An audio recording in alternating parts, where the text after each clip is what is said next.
Svedberg unit से determine किया गया। That mean we measure the time period, और टाइम पीरियड किस में मेजर किया गया, 1 मल्टीप्लाइड इंटू 10⁻13 सेकेंड्स के स्पीड के हिसाब से उसको मेजर किया गया। तो that will be about your centrifugation. अब जो सेंट्रीफ्यूगेशन जो प्रोसेस होता है, जो सेल्फ फ्रैक्शनेशन टेक्निक्स जो होती है, बेसिकली दो तरह से ये इन्वॉल्व करती है। पहला जैसे मैंने बताया, डिफरेंशियल वेलोसिटी सेंट्रीफ्यूगेशन, यानी कि उसके basis on the basis of their size, जो भी सब सेलुलर कंपोनेंट्स है, जो भी ऑर्गेनल्स है, उसको आइडेंटिफाई सबसे पहला होता है उसके साइज और शेप के बेसिस पे। यानी कि जिस हिसाब से वो मूव करेगा, जिस हिसाब से वो रोटर या मोटर में वो राउंड करेगा, तो किस तरह से वो जो होमोजेनेट है वो किस तरह से ब्रोक कर रहा है, यानी कि उसके सेल्स क्लम्प्स को किस तरह से ब्रोक कर रहा है, डिपेंडिंग अपॉन देयर साइज। यानी कि साइज के बेसिस पे जो सेंट्रीफ्यूगेशन होता है, that will be known as differential velocity centrifugation. इसमें क्या होता है कि the filtrate homogenate when centrifuged in a series of steps at successively greater speed, each step is a pellet and supernatant। अपने अपने साइज और शेप के हिसाब से ये पैलेट और सुपरनेटेड में चेंज होते जाते हैं, और इस तरह से वेलोसिटी सेंट्रीफ्यूगेशन के थ्रू ये ऑर्गेनल्स सेपरेट आउट हो गए, फिर हम उसकी स्टडी कर सकते हैं। इसमें क्या होता है, the supernatant of each step is removed a fresh tube, यानी हम सुपरनेटेंट, जो हमारा सुपरनेटेंट है, उसको हम फ्रेश ट्यूब लेंगे, फिर उसको सेंट्रीफ्यूज करेंगे, फिर उसमें जो पैलेट और सुपरनेटेंट बना, फिर उसको हम सेंट्रीफ्यूज करेंगे। बेसिकली जो मैंने फर्स्ट फिगर आप लोग को दिखाया था, जो डिफरेंशियल सेंट्रीफ्यूगेशन, वो मैंने वेलोसिटी सेंट्रीफ्यूगेशन का दिखाया था। यानी कि साइज और शेप के ऑन द बेसिस ऑफ हम बढ़ते जाएंगे, उसकी अलग अलग तरह की सेंट्रीफ्यूगेशन करते जाएंगे, और हमको सेलुलर ऑर्गेनल्स ऑप्टेन होते जाएंगे। यानी कि पैलेट सुपरनेटेंट को चेंज करते जाएंगे, यानी सुपरनेटेंट हम हर न्यू ट्यूब्स में लेते जाएंगे और उसको हम आगे की तरफ बढ़ते जाएंगे। तो दिस प्रोसेस, इस तरह के शेप और साइज के बेसिस पे जो आइडेंटिफिकेशन किया जाता है या जो सेपरेशन किया जाता है, that is known as differential velocity centrifugation. और दूसरी टेक्निक क्या होती है सेंट्रीफ्यूगेशन की, that is equilibrium density gradient centrifugation. यहाँ पर डेंसिटी के on the basis of equilibrium density gradient के बेसिस पे जो सेपरेशन होता है, जो भी सेलुलर कंपोनेंट्स का सेपरेशन होता है, that will be known as equilibrium density gradient centrifugation. यानी इस मेथड्स में साइज के बेसिस पे नहीं, उस कंपोनेंट्स की डेंसिटी क्या है उसके बेसिस पे हम जब सेपरेट करते हैं किसी भी इंडिविजुअल ऑर्गेनल को या इंडिविजुअल कंपोनेंट्स को, that will be known as equilibrium density gradient centrifugation। इसमें बेसिकली क्या होता है, the impure organelle fraction is layered on the top of gradient solution. जो सबसे ज्यादा इम्प्योर होती है, जो भी ऑर्गेनल फंक्शंस की जो इम्प्योर जो लेयर होती है, वो सबसे ऊपर हो जाती है, और जो सॉल्यूशन सबसे मोर कंसंट्रेटेड यानी कि जो डेंस है, वो बॉटम में सेंट्रीफ्यूगल ट्यूब में के बॉटम में बैठ जाता है। यानी कि डेंसिटी मोर डेंस है तो वो बॉटम में है, लेस डेंसर है तो वो ऊपर की तरफ रहता है। और जैसे जैसे जो भी कंसंट्रेशन ग्रेजुअली जैसे जैसे आपकी इंक्रीज करती जाती है, वैसे वैसे वो नीचे की तरफ जाता है, और जैसे जैसे कंसंट्रेशन डिक्रीज करती जाती है, वो ऊपर की तरफ, तो सेंट्रीफ्यूगल ट्यूब में ऊपर की तरफ वो ऑर्गेनल्स आ जाते हैं। The tube when centrifuged at high speed, the various organelles migrate to an equilibrium position. जैसे ही हाई स्पीड प्रोवाइड होती है, जैसे सेंट्रीफ्यूगेशन में हाई स्पीड जो भी आरपीएम हमने सेट किया है, जैसे उस आरपीएम में हम डालते हैं, उसको करते हैं, वैसे ही वो हाई स्पीड के साथ जितने भी ऑर्गेनल्स है उसमें हाई स्पीड के साथ एक इक्विलिब्रियम पोजीशन पे आ जाता है, जहां पर density is equal to the density of the medium.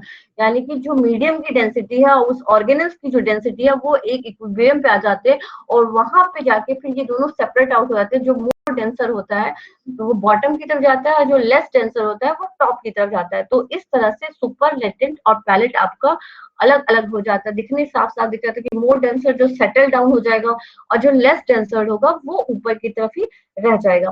तो इस तरह से इक्विलिब्रियम डेंसिटी ग्रेडियंट सेंट्रीफ्यूगेशन से भी इंडिविजुअल सेलुलर ऑर्गेनल्स को आइडेंटिफाई किया जाता है, फिर उसको आइडेंटिफाई करके उसके लेके उसकी जो भी सुपरनेटेंट है उसको लेकर स्पेक्ट्रोफोटोमीटर पर्टिकुलर एब्जॉर्बेंस में उसको रीड किया जाता है, फिर वहां से उसको फिर कैलकुलेट किया जाता है। तो इस तरह से उसके फंक्शंस को उसकी कितनी इंटेंसिटी है या कितने अमाउंट में वो कंटेंट अवेलेबल है उसमें, ये सारी चीजें जो भी रिसर्च करनी है, जो भी स्टडी करनी है, वो हम थ्रू आफ्टर सेंट्रीफ्यूगेशन प्रोसेस के बाद हम वो कर सकते हैं।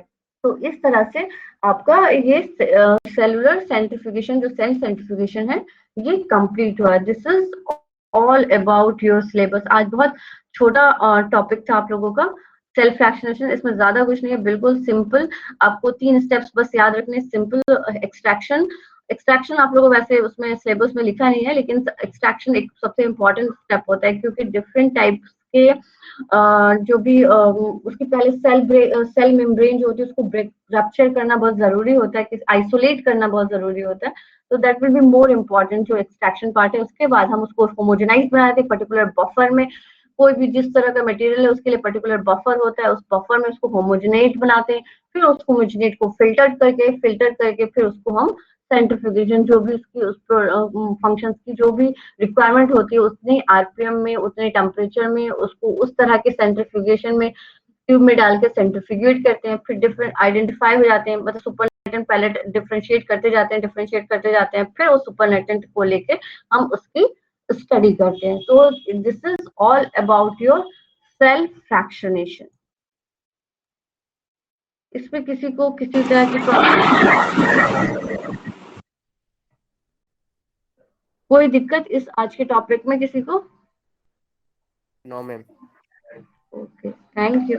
बहुत छोटा सिंपल टॉपिक है, इसको कॉम्प्लेक्स है ही नहीं इसमें कुछ भी। आप सिंपल वर्ड पढ़ लीजिएगा, वर्ड से आपको समझ में आ जाएगा कि सेल्फ फ्रैक्शनेशन, फ्रैक्शन करना, फ्रैक्शन एवरीबॉडी नोज फ्रैक्शन किसे कहते हैं। तो उससे आप एक अपने माइंड में सेट कर सकते हैं कि आप सेल्फ फ्रैक्शनेशन होता क्या है। होमोजेनाइज से आप ये कह लीजिए कि किसी भी तरह के मिक्सचर को मिक्स कर रहे हैं, यानी होमोजिनेट बना रहे हैं। कॉमन टर्म ऐसे यूज होता है होमोजिनेट। तो उसी तरह होमोजेनाइज क्या था, और सेंट्रीफ्यूगेशन तो एवरीबॉडी नो सेंट्रीफ्यूगेशन क्या होता है। अब कुछ लोगों ने हो सकता है नहीं देखा होगा, लेकिन सेंट्रीफ्यूगेशन हर लैब्स में, हर एक लैब में तो अवेलेबल ही होती है। सेंट्रीफ्यूगेशन जो मशीन होती है, इंस्ट्रूमेंट होता है, वो हर लैब में अवेलेबल होती है और वो रिक्वायर्ड ही होती है, कि किसी भी फंक्शंस की स्टडी के लिए रिक्वायरमेंट उसकी जरूरी होती है। तो this is all about your syllabus. अब इस सिलेबस में किसी को कोई दिक्कत है, किसी भी तरह की कोई प्रॉब्लम? पूरे होल सिलेबस में किसी को कोई ऐसा पार्ट है जिसमें उसको प्रॉब्लम हो रही है, उसका स्टडी मटेरियल नहीं मिल रहा है, तो आप बता दीजिएगा, तो मैं उस टॉपिक का आपको स्टडी मटेरियल प्रोवाइड करने की पूरी कोशिश करूंगी। जो भी है, वैसे तो जितने भी पीपीटीज वगैरह लेक्चर्स पीपीटी सेंड की है, दैट विल बी एनफ। उस पे ज्यादा डिटेल दिया हुआ है। अब मुझे इतना ध्यान नहीं है कि किस पे नहीं दिया हुआ है, लेकिन वैसे मैंने पूरी कोशिश की थी कि मैं आपको लेक्चर्स पीपीटी के थ्रू पूरा सिलेबस समझाने की कोशिश करूं। और वैसे भी आपका जो ये सिलेबस है, आप इसको गूगल करेंगे तो आपको इजिली इसके मटेरियल्स आपको इजिली मिल जाएंगे। अगर नहीं मिलते हैं तो फिर आप मुझे टेक्स्ट कर दीजिएगा पर्सनली, या जैसे भी ग्रुप में करना हो जैसे भी कर दीजिएगा, तो डेफिनेटली मैं आप लोगों को उसके स्टडी मटेरियल को प्रोवाइड कराने की कोशिश करूंगी आपको। So this is your last class. किसी को कोई क्वेरी है? यस, बताइए। मैम असाइनमेंट की एक क्वेश्चन बना दीजिए प्लीज। एक्चुअली आपके 22 से एग्जामिनेशन की डेट आ जाएगी, तो फिर आप उसमें इन्वॉल्व हो जाएंगे। मैं बढ़ा तो दूं, लेकिन फिर मुझे कंपाइल करने में दिक्कत हो जाएगी। आप लोग भी फिर कुछ स्टूडेंट्स ऐसे होते हैं, मैं सबको नहीं कह रही हूँ, कुछ स्टूडेंट्स ऐसे होते हैं कि ऑन टाइम नहीं देते हैं। उनको भी 1 to 2 days ग्रेस देना पड़ेगा मुझे, कि वो 1 to 2 days में वो सबमिट कर सकें। तो मेरे पास फिर बिल्कुल टाइम नहीं बचेगा उसको कंपाइलेशन करने के लिए। तो दैट विल बी, मैंने 17th आपको रखा है। अगर आप लोग कह रहे हैं तो चलिए 19th मैं कर देती हूँ, 2 days और इंक्रीज कर देती हूँ। मैं गूगल क्लासरूम पे जाके 19th जून कर दे रही हूँ। तो 19 जून योर डेडलाइन। इसके बाद एक्सीड नहीं होगा, और अकॉर्डिंगली मैं 10 मार्क्स डिडक्ट कर लूंगी, डायरेक्टली 10 मार्क्स मैं डिडक्ट कर लूंगी जो भी नहीं सबमिट करता है। अब जो क्लासेस भी नहीं करते हैं उनको भी इसका इफेक्ट जरूर पड़ेगा, कि क्या कर रहे हैं क्या नहीं कर रहे हैं वो तो पता नहीं है, लेकिन जो टाइम पीरियड पे या शेड्यूलिंग टाइम पे नहीं करेगा, मैं एग्जैक्ट मैं मेंशन कर दूंगी, 10 मार्क्स मैं डायरेक्टली रिड्यूस कर दूंगी। तो इसलिए आप लोग मैं 19 कर देती हूँ, चलिए मैं 19 तो जून उसको इंक्रीज कर देती हूँ।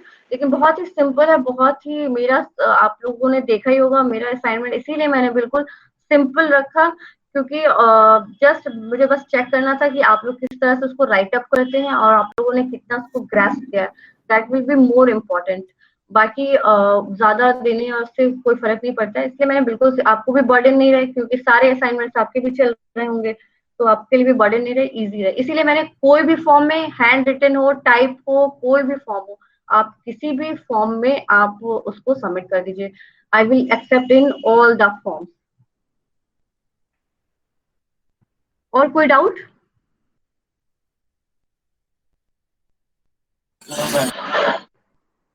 ओके कोई भी किसी भी तरह की प्रॉब्लम होगी, ग्रुप आपका ऑलरेडी वहां पे मेंशन बना बना हुआ है, उसमें किसी भी तरह की कोई भी दिक्कत आती है, किसी भी तरह का मटेरियल्स नहीं आता है, या कोई भी किसी भी तरह की प्रॉब्लम होती है, आप मुझे टेक्स्ट कर लीजिएगा।